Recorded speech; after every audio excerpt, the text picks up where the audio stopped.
Your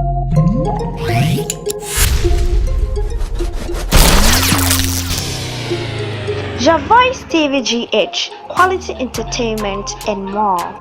Hello Ghana phone ya memam akwaba ediba Your Voice TV GH the click show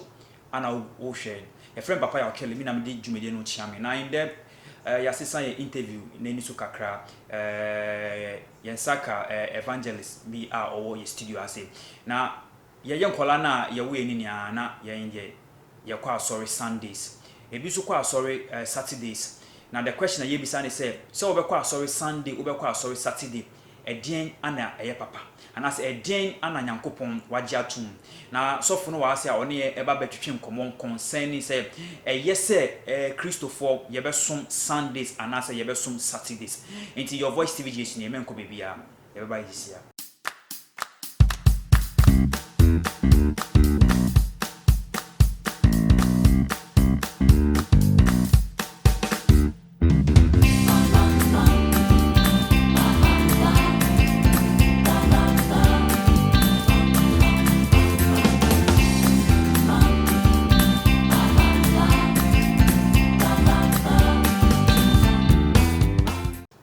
Sama makwaba biom ediba Your Voice TV GH the click show and me patcho dwumedie almost sponsor a fierce beauty na say open makeup papa bia makeup bia open bia say bridal makeup and say simple makeup bia odi wedding engagement for a fierce beauty na from ma be makeup no ama ye do number no ebeto screen na say afenso Your Voice multimedia Your Voice multimedia so sponsor say open photo shoot open ye wedding engagement na open pictures, any videos there, no Your Voice multimedia. We wait from 0244818674, 0244818674. The click show near Evangelist I ready. Evangelist, nyana so mi nkam. Nkam so beja. Na bibia boko there. Oh, you heard that Really can I say yema akwaba. Oh, beja osunso. Na Evangelist before you start in commentary no, pe say bia say ka say obi evangelist evangelist no ede na oye say ye kase obi evangelist ya evangelist obi a oka onyankopon asem na odi chinchin iwiase afa na nyina okay oka onyankopon ho asem edi chin iwiase afa na nyina enkurasi krum kan nu ba bia wan e fe no evangelist okay nti eno na ejuma wo ye eno na ejuma bi okay now evangelist ye can say what share the meaning of evangelist na asema be say me bisa on say question in there ye say yen kan one sem no but before then no me be say bia wo on cheche Ghana for e bia udin ankasa ubebo udin a che Ghana for ni bia wo free okay me ankasa me din de Yebo Anderson okay matana kan che but if you Kumasi side Kumasi ye ba bi agona bedumase okay yeah eho ena evangelist okay nti emrebe na wo start say o kanyame asem so be emrebe na wo start say o nyankopon afro o kanyame asem very good emrem start kan o nyame asem no enokre ni ache yi pa bisa se kan o nyame asem abena mo GHS ache yi pa enumwa na aboyan ya kromu bepere family ya senda igusu e kan o nyame asem ti o nyame asem de isu mu ache na eno nso ana igusu a epese idiko intino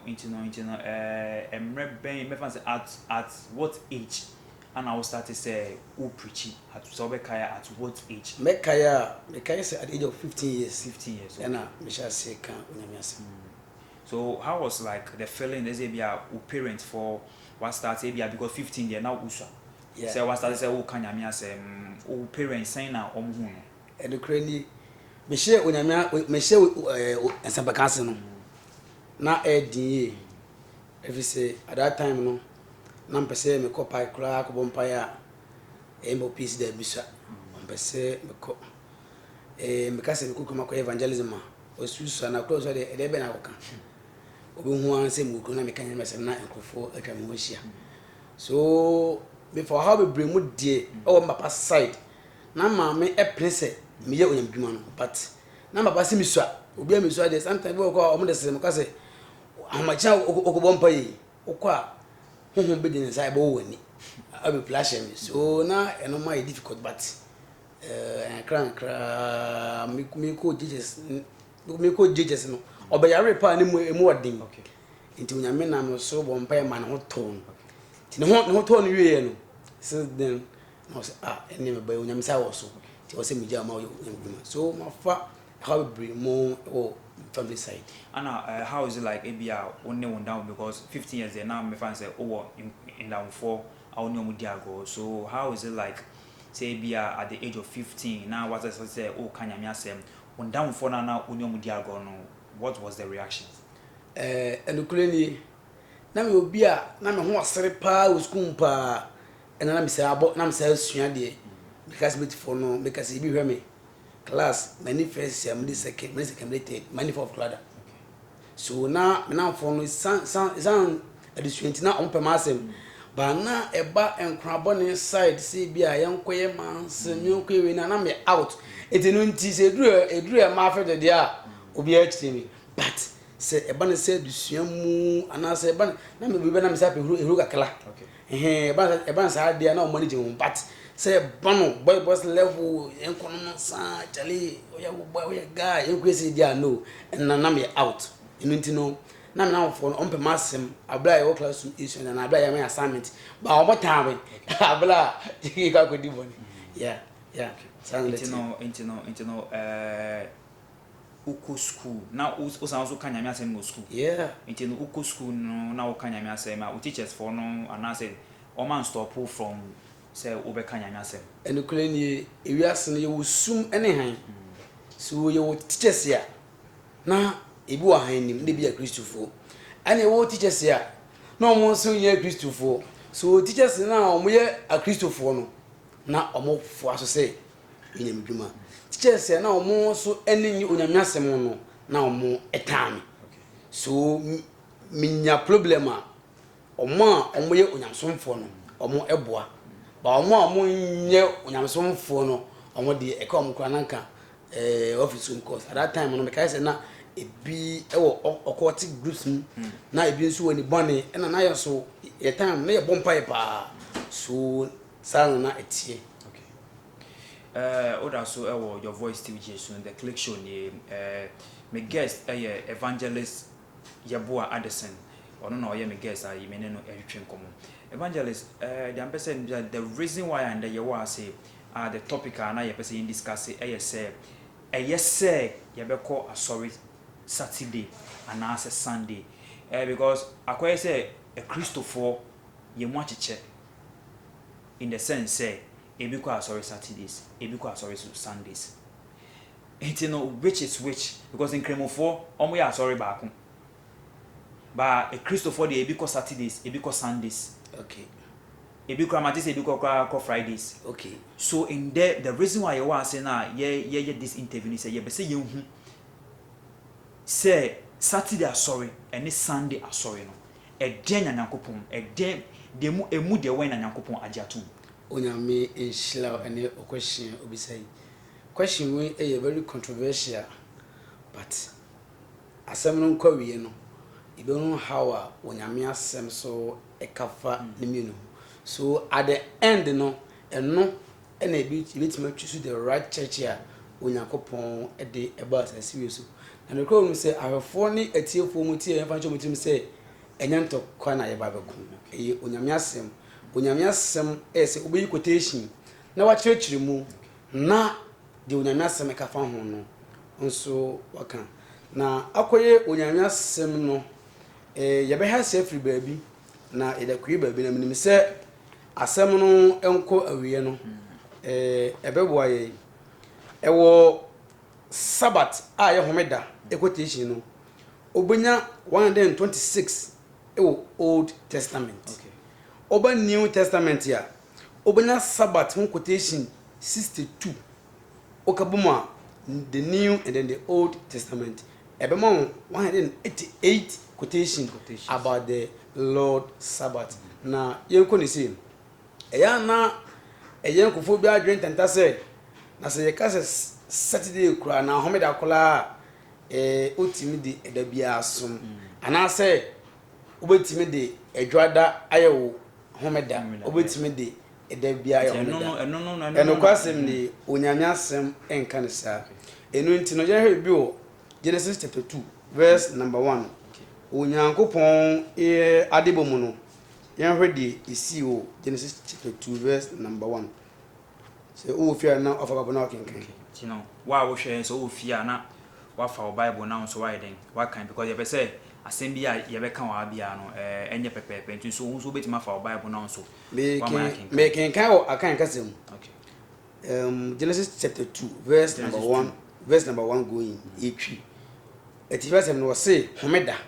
Yeah. Nti wo say na wo wie osoro ne asase ene de ewo mu nyina ebo na eda to so enson no ena onyankopon ewie enwuma oyeye no na eda eto so enson no omo fi na dwuma oyeye nyina ho na onyankopon hyila eda eto so enson no na ote hu ifise enumu na ohome fili na dwuma oyeye nyina mu eno nti 7th day na onyankopon ewie na de nyina no question is na nya se wable eno nti na wo dey odisi wo se onye bibia what in common say odisi ho na odisi wo o kan tell na me pese betwe atiefo adwen baten so Genesis 2 verse number 3 no o say na onyankopon hyila adam for the first one or this 7th day no esi ho no for the first one o hyila edam. Okay. For the second one otie ho. For the third one oye no kronkron. Eno ntine na adifo beble bi say eh na obo dey kura hu say eda wei ene ekwasi ada. No na nanka bese me. Eno ntino already be wo Leviticus chapter 23 verse number 15 a. Obeche say monkan ena efamfile homeda achirida. Nti eno monkan ena. Okay. Efamfile homeda achirida. Enti obekan Luke chapter 24 verse number 1 na what say say eda edikan ekwasiada. Okay. Eda edikan ekwasiada sabe omo mutwale to nukura na ye bone no omo nim say kwasiada eye eda edikan eno nti no omo medi kwa na eda Wednesday. You see, so Luke chapter 24 verse number 1 edema will say eda edikan eye Sunday eye kwasiada. So inti me pese me hu so wo calendars I am for print here e be a Sunday e be a Monday that's a da edikan no. Very good. A da edikan no with biblical proof no Sunday. Obia nim say Sunday a da edikan sabe akwa ya wo foforo kula enim say Sunday da edikan enu ntino emma wo ready adebu a na yahwe we English version say already we are na mama wo ready na me so ma ready tree version because pepper say you hunu eda you say you hu eda edikan no kula ya clear na obi ati ase kula ansana yako inside enu nti Luke chapter 24 verse number 1 pepper say openekese already verse 1 mama na me ready tree na ya verse 1 we are. Yes, verse 1. Okay. I'll say very early on Sunday morning. Okay. Me to aso. Eno kwa ne ade a me pese wo kan ede emame. Eno nti no obekan twi na wo say Luke chapter 24 verse 1 wo say na eda edi ena wotwe kan no anapa hema woko enam so na wode enuhama wasisi no ebai. Mpese ibe kombebru afide yati ase say Sunday first week. Sunday the first day of the week. Very good. Afi yati enanase enu ntino onyankopon de homda na yede e ma ne mba say onu onyankopon na abo na ade eja wo de esi wo wo se wote ho wo hyiradam ena oye ne konkro ni nyina na say wo de nansia ebo so nya asase eni mu no manyina enu nti sa edan na etosonson no o de amane ma say yen fa nson no ho na yanko ba bia yen fa shin enimunyam na mepese meni atiefo edi nkomo e wo onyamyasem Israelfo ekonkwasom o Misrim Israel for sweet etiemwa ema Nyankopon beye dey ebeji Israel for efiri kwasum na ben Nyankopon ebeji Israel for efiri kwasum no o ma Moses na yedey edi omanim abra Moses di omanim no Onyankopon kasa de nensa etwere commandment embra Ten commandment very good ema Israel for na commandment no yo enipa ne enipa ntam de ene wo Onyankopon ne enipa ntam so de na enipa ne enipa ntam de no aja obia de ye adwuma na enipa ne Onyankopon ntam no eno only judgment day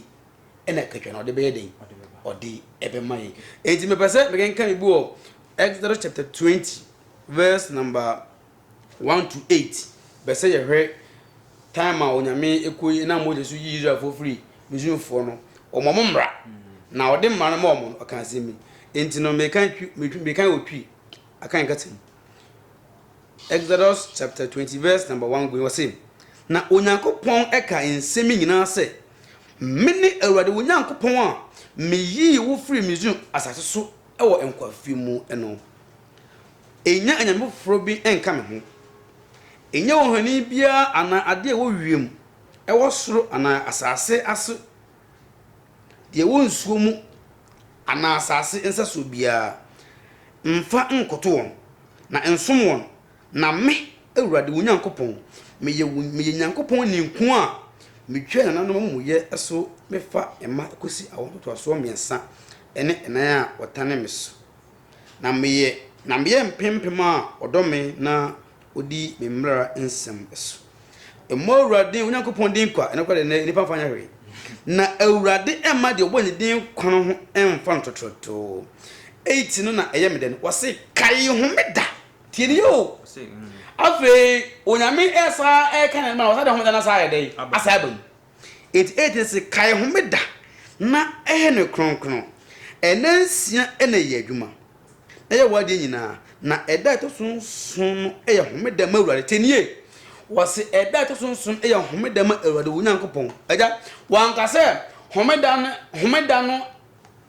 eye Anderson dia wankase homeda no ye host Mr. Kelly odia wase homeda no eye homeda ma hwan owurade Onyankopon na tie wase enya adwuma bia woni obabeni ene obaba wakoa ene ofena ommoa ene ohoho a ofi apun na enansia na Awurade di ye osoro ne asase orfa to Genesis okay enansia na Onyankopon di ye osoro ne asase epone de wo mu nyina na ohome eda toso ensuni enu nti na Onyankopon shila homeda na oye ne kronkron hallelujah we see it was him kai. The word kai no reason to ogas on kai. The word kai because e badru me bia enipa rebe fili onyame de ahomeda. What in common as him? Enu to wonim say abro ogas on kai we no eduru me bia Israel for erefi onyame ahomeda. Na ahomeda e ya de bia se orefi a na wanfa anya dwuma a eso no me ebe bawo. Nti sofo when nia no so among for some omukwa sorry Sunday because interview we say yetiminya part 2 okay say part 2 no ye be nya obi on so some Sunday okay na just say ye hu because akwa is still na me gidi say e bia nya wo kwapo na first time a wo kan sa assembly okay ko foka but still na mbem so nim say mbem so omo gidi ni say Sunday na also omo so me den omukwa so I think say interview we or say nya part 2 version of this particular way homeda no say yes Sunday say Saturday no say nya but me person me bisa another question concerning we is this year no den a obi ko Sunday obi ko Saturday so does it mean say omo ko Sunday no omo bu nyame mra so ana emrato anybody enu nti no Onyankopon a obo ono no ade ese yansom homeda I the 7th day now enipa say the 7th day that means o dey be free Sunday o dey free Sunday Monday to Saturday enu no onyama sema ka say the day come on wan kasa we dey already enu nti no ena emrato nso eye bone so meaning me pesa me clear na wo yi ano pesa wo yi ano 1 John chapter 3 verse 4 to 11 say ade e fe ne bone eye emrato ena onyankopon aka na ona asem se emrato no that means with wa emra ya shemra wendi so okay ene ne bone okay it no me pesa me clear point we okay we clear we 1 John chapter 3 verse number 4 to 11 says okupoto fun wa se ade e fe ne bone ene so be dey e be to mbla onyankopon no bo ni wiase enwo si ewiase nyina ne abodie nyina emaso no homeda I the 7th day ena wo nipa wo yesi wo se me de me eda bia metim di asom e pa cho bonya na nye bone ana wato ma se onto mla I think the for no motion but me point am person me bisa ne say so does it mean say omo ko Sunday churches ni ya omatumra very exactly omatumra na emana omato no pese me kire wo say awoye mromi onyankopon so ne ma no opa sorry akwa a onyankopon de asi wo se ne ma fa ne dwuma ay 7th day eye Saturday asoso na bi o kan bi o Hebrews chapter 4 verse number 9 so obi timi on kan wo say homedadie aka ma onyame man okay homedadie aka ema onyame man ba cho waten ko na say entino se anurko de nie na wo still na me de menti me ho ase a ye de onyame asem de kasa okay ye mfa etirim enka asem onyanka kire Peter se wo ka onyame asem a kanu se de tresem aye de aka entino obi asofo obi odifo obi apostle obi teacher obi evangelist ya ne de ne say we preach about Christ, the mind and the heart of God. That's the word of God. Enunti obu ho a okokoseda onim ne nti okokoseda ubusina na asem ne say oh me de ya wo metu okoseda num ye fie yin na okokoseda so only reason te ode ye dai ode ko aja ha uyo bia we nyam dipa so osua de Quran Surah chapter 2 verse 65 bebasa mama wokan bu Quran wa fa no asema Quran e ka fa sabato in fact from Genesis to Revelation asema Quran e ka fa onyame ahomeda hodo Mr. Kelly we host Bible kura enkan bi da na eye me hu we bia na eye me hu asema Quran Muhammad afa onyame ahomeda ho a omonso fa nya djuma omonso Friday no the best me mo e read mama o Quran mu Surah chapter 2 brofo Surah chapter 2 verse number 65 o Quran mu the best we read ma ahwefo ehwe na omo hu se onyame asem eye no kure na wanfo onyame mra so anya djuma e be den se bacho kama we kan English no way yes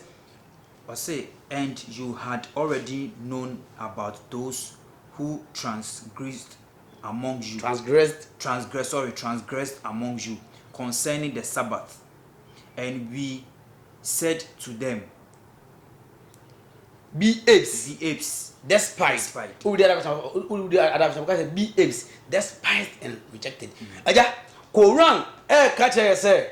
obi wonim onyame ahomeda no na wan fo nya djuma na obeku hu fi no ye catch them say sabe mo ye enre ya reject me see ena Quran e ka fa onyame ahomeda evangelist your time in no sa topic we I will say yes answer part 2 count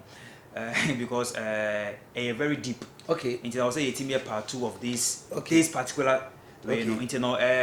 for interview we ye be part 2 definitely ye be part 2 I think is I will say yenya obi so no so ko Sunday sorry okay na evangelist so echeche mo no so e bia ono so the reason why so no so Sunday sorry na I will say yen so ye ko na ye hu dia nyankopon say ye de enche bia ye be rap about evangelist na before you be wrap up no. Okay. Election eba December 7th aka 9 days na ye de akwakoto aba as an evangelist no we nyame nipa no nyankopon enso da yese na amanfo nyankopon so amanfo da ye obi se MPP be wini obi so NDC ebe wini ba nyankopon so de ontimi nhye nkom enkom hye no ba ko ye ana ba ko ye bi you as an evangelist no what say this big asofo me person me bodin okay omuka say nyankopon say MPP be wini nyankopon say we nyankopon say we as an evangelist do you think say the right thing for them to do that Ukraine ya bresu enyo nyankopon ene twisu omompani okay ye fan sheet and for the next ade am pese me kan no be se they can be feel onyame asem na me de e kan asem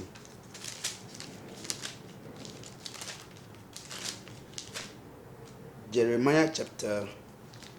23 verse number 28 downwards. Or say, a difwa or son adayano, manon can die soon. Na dear massam a one on,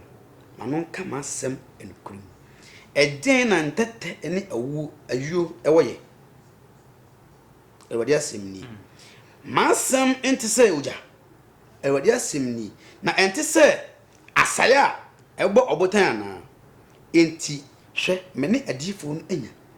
Ewadia simni. Enipa wa wiawia mensem o wonkonnom nchen. Hwe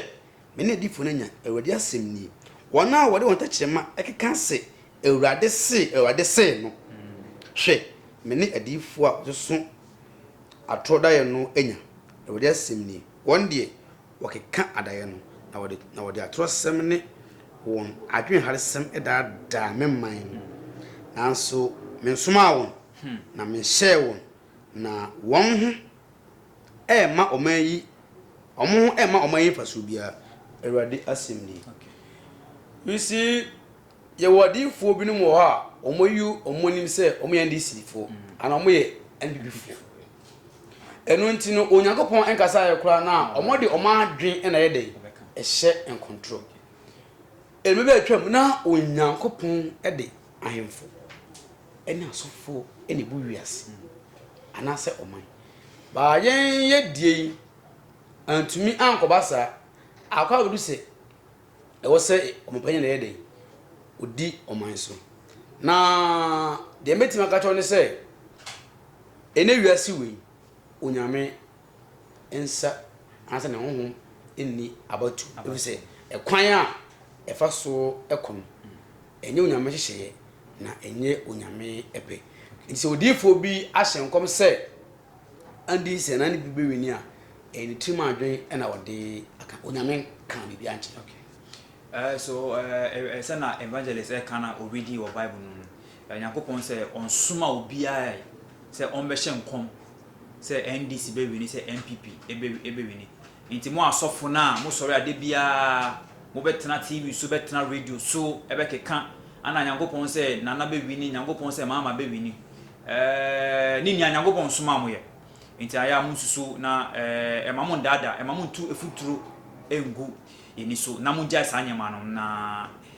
nyankopon enka sai evangelist you didn't come to any ebe na we SCR because interview way I promise you be part 2 of this interview because topic na wa so be part 2 of this interview na yenya so for back on so some Sunday na yenye so before finally no message be na odi magana phone ya general election no eba ebia wo message bia odi mom ni efutu kakre bia odi be ma Ghana phone ya me kan sem kakre bia ansa na me de manu disem aba awie na agidefo topic we eye broad emu ewa na manim se yebeto amoso yebehwe onyame adifo old testament a omode homeda ayede eye aduma enkrofo a omafa homeda anya aduma ne esunsuanso ebo omoso na yakọ new testament na yahwe asofo ne apostles a omodi onyame ho da ye de eya adwuma na ya ba Yesu Kristo ono nso ekwan afaso de onyame ho meda eya adwuma abato no enche na aduru ye meka kire ahefo ne se obi ankoto na yenya omampani mama mohwe na obi anfa sika anase adokodoko sembi anada mo ama mo anko eye adwenche na yakakoto abato agidifo enye bone onyamisa ne nimbat enye bone se wo to aba bone. Daniel was once a minister, but now say odifo enti na abato eye na mfa kwanya we so acha mahwefo nyina, especially Grace Jamfu am owo me panasempa o agamba demase chiane pa na mechia masofo aka nyina Prophet Del Igan Joseph Rema Palace Chapel mechia yi pa na mfo mo abekala pass very view obia bedemenchia kama obia, especially boys able do Charles o abeka mechia pa na feso boss ba ko pe change Mr. Change one oile Rita mechia obia. Okay. It may be as obi person on get in touch with you. Number ben obetimi afre, and I say be aside the number and social media handles be obetimi drop in a finally.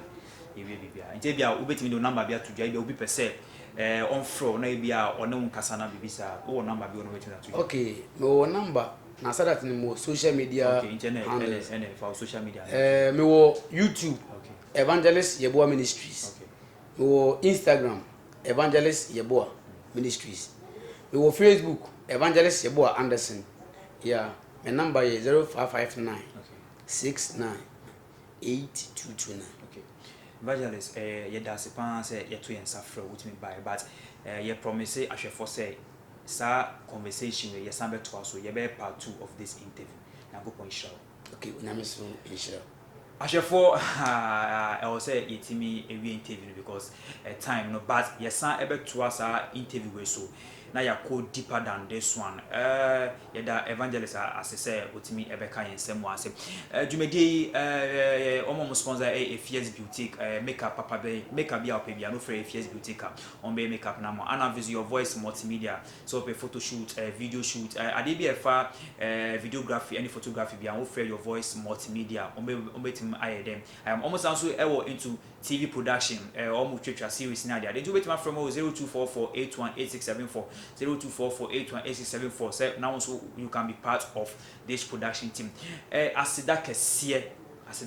enkoma me production team. Omuja camera ne so echichim fidie lighting any ade nia. Asida kesiye enkoma Peter and Paul. Nyakopon insho mu ye pam. Any production team ni nia. Your friend Papa ya Kelly. Jumedi the Click Show. Your Voice TV GH. But you always subscribe to our YouTube channel.